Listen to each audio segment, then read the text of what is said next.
Is live for us now from our Cape Town studios. Leanne, Minister Cele quite pleased as he read out the names of some of those prominent Western Cape gang leaders. Help us understand why this is so important an announcement. He was quite pleased, and at some stage he said that they're there to actually blow the police's trumpet, because it seems inroads have been made since the launch of the anti-gang unit by President Cyril Ramaphosa on the 2nd of November. Just let me give you a few more successes. Minister Cele said that from the 26th of September to the 3rd of October, murders and attempted murders had peaked in the Western Cape, and Cape Town in particular, to 63 murders and attempted murders a week.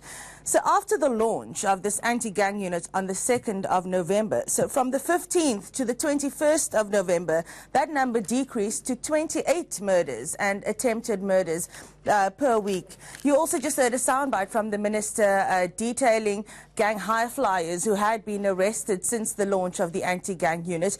Now, he was also pleased to say that over 60% of those arrests or those people arrested had been denied bail. So again, inroads being made by the judiciary as well as the anti-gang unit. But to answer your question of how important this is, the Western Cape and Cape Town in particular has been gang-ridden for several tens of years. And it's been an ongoing issue among residents of the greater Cape Flats region, people living in fear, children not being able to go to school in the morning or leave school. Even during break time and during classes, they're having to duck and dive bullets, and teachers asking children to lie flat. They already know which positions to assume when these bullets ring out in areas like Manenberg, Hanover Park, Mitchell's Plain, where we were today.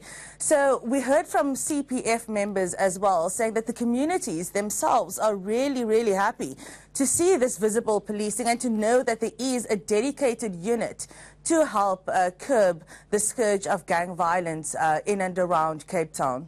Visible policing is great, all good and well, but what the communities will also want to see are these arrests eventually leading to convictions, because that has also been a recurring problem in areas like the Cape Flats, where they say the police move in, arrest whoever we say is involved with the gangs, but weeks or months later, the very same people are out on the street terrorizing the communities.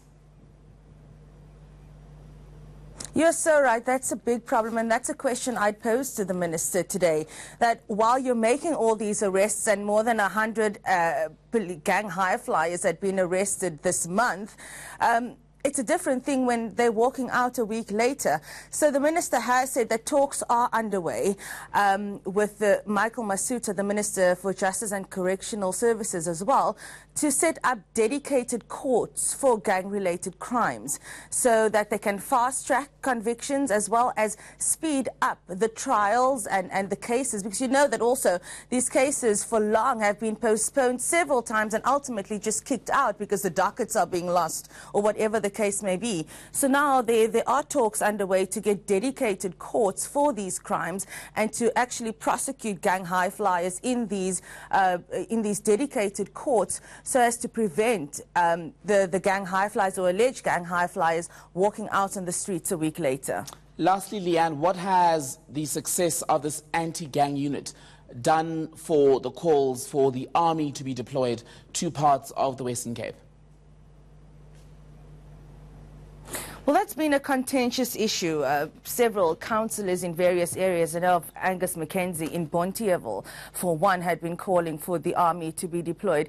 And it's a contentious issue for this reason. The army is trained to shoot to kill. It's not there for public order and to maintain law and order in communities. And for that reason, both the police minister and various other sectors of government had been saying that there's no way they can deploy the army into communities. The communities, while residents, and while it may seem as though it's a war zone for residents, it's technically not, according to government. So it seems that the army will not be deployed to areas across the Western Cape, and those calls have now fallen on deaf ears.